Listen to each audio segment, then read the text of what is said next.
Hello everyone and welcome to my channel, Zen Within Me. Okay, today's reading is going to be for Libra, Sun, Moon, Rising, and this is to find out what is your blind spot, okay? What is blocking you, whether it's within yourself, something internally, a relationship, work, finances, whatever it is that you're looking to get an answer for that is blockage or blind spots, this is going to be your answer, okay? So without further ado, my darlings, let's get into it.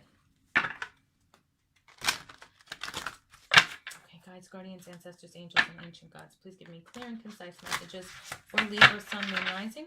What is their blockage? What is their blind spot? What is blocking Libra? What is their blind spot? What is going on here? What is their blockage? What is their blind spot? What is Libra's blockage and blind spot?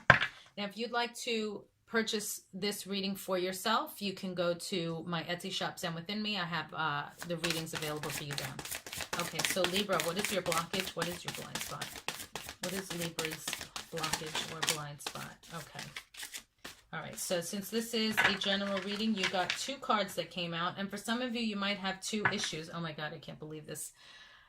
There's a lot of people are dealing with this. Okay. All right, so Libra, I just did Aquarius and Sagittarius's reading as well.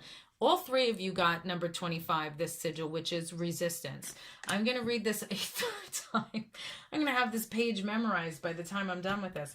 But then you also got number 4, which I don't know off the top of my head what that is. I'll have to look up in the book. Okay, here's the book right here. But we're going to start off with resistance. Okay, so a lot of you are dealing with resistance at this time. Which, you know, I'm kind of not surprised in a way, because there's a lot of things to resist in the world at this time.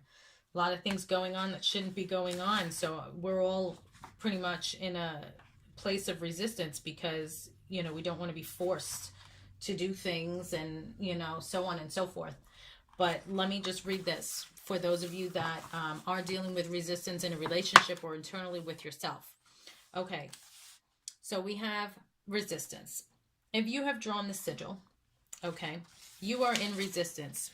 You are not admitting that a tug of war is occurring within you, or a tug of war is occurring between yourself and someone else. To understand resistance perfectly, I want you to imagine a stream with a fast-moving current. In this current, there is a boat. This boat has 6 oarsmen in it, each of whom have a paddle. Some of the oarsmen are paddling downstream with the current. Some of them are paddling upstream against the current. The oarsmen who are trying to paddle the boat upstream are in resistance. They are in resistance to the current itself. They are in resistance to the oarsmen who are also trying to paddle the boat downstream. Resistance is nothing more than opposition. It is any oppositional force. Now let me just stop for a second and let you know, if there's you want to go about your day, cooking, cleaning, you know, doing your makeup or anything like that, the rest of this reading is just going to be me reading what these cards are. I already showed you what they are. So if you want to just, you know, put this to the side and do something and you can listen, that's fine. Okay. We can meet with opposition from the outside, and we can meet with opposition from the inside. Resistance from the outside is external people, events, and circumstances opposing you. But internal and external resistance go hand in hand. If you have drawn this sigil, you don't get to tell yourself that other people are in resistance to you. So it isn't your issue. This universe is a time-space reality that is based on the law of mirroring. So the resistance we encounter on the outside is a reflection of internal resistance that exists, usually internal resistance that we are unaware of. That being said, if you have drawn the sigil, it means one part of you is resisting another part of you, or you are resisting something or someone else. When it comes to internal resistance, an oppositional force can come in the form of thoughts, words, or actions. For example, take the thought, I have plenty of money and it comes easily to me. A resistant thought may be, all I ever get is bills and I never have enough money for what I want. Resistant words may be telling someone that you love them when in fact you don't, or any other form of inauthentic speech. A resistant action may be getting drunk when you've vowed to stay sober. Obviously, when we are trying to get what we want, or when we are trying to heal, any force that opposes our healing or opposes us getting what we want is going to cause us incredible amounts of pain. What we usually do when we feel this opposition, either internally or externally, is that we try to push through it. We ignore it. We do not deal with the resistance directly. Because of this, we actually enhance the resistance because we are in fact resisting our resistance.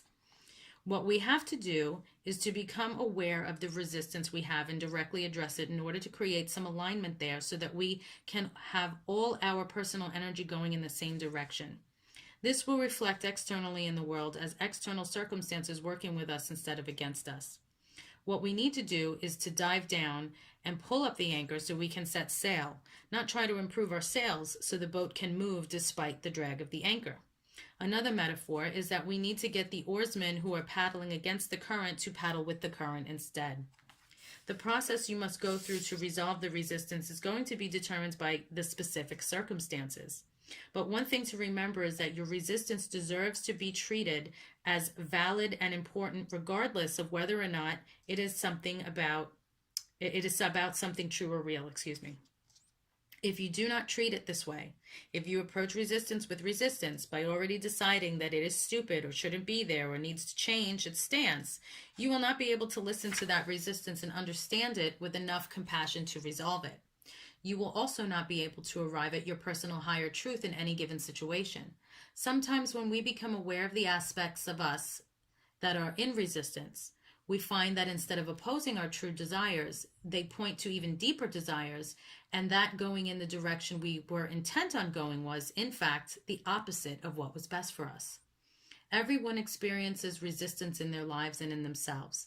The people who are massively successful at creating the life they want to live are the people who can resolve the resistance so that their energy is not split and is instead all facing in the same direction and moving towards the same thing. If you have drawn the sigil, the rule of thumb is this: you must directly deal with the resistance first before doing anything else. No action should be taken from a place of resistance. Okay, so for some of you, that's your blockage, your blind spot. And for others, here we have number 4, which is, now you might have both of these issues. Some of you might just have one of them. Okay, let's see. Number 4 is your motives. Okay, so if you have drawn this sigil, you are not aware of your true motives in this situation at hand. In order to avoid the consequences of this blind spot, you are going to have to be brutally honest with yourself about your actual intentions, motives, and desires. You are going to have to do this even if it makes you feel as though you may be a bad person. As people, life is torture for us to live if we have a poor self-concept. We have to see ourselves as good. But this means that for the sake of seeing ourselves a certain way and being seen a certain way, we are perfectly capable of even fooling ourselves about the truth of our actual motives, intentions, and desires. For example, we might gossip and plot against someone simply because we are so envious or jealous of them. We might tell ourselves that we are marrying for love when in fact we are marrying a person simply because of status or security. We may say yes to something we don't want to do, but act as if we do want to do it so that we can get whatever reward we are after. We do this anytime we have a means to an end attitude.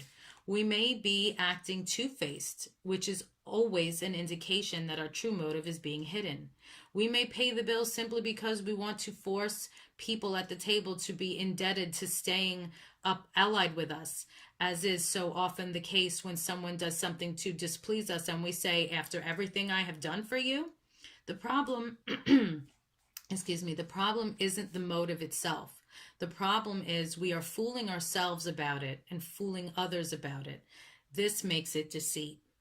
If we want to transcend this blind spot, we must be willing to feel shame.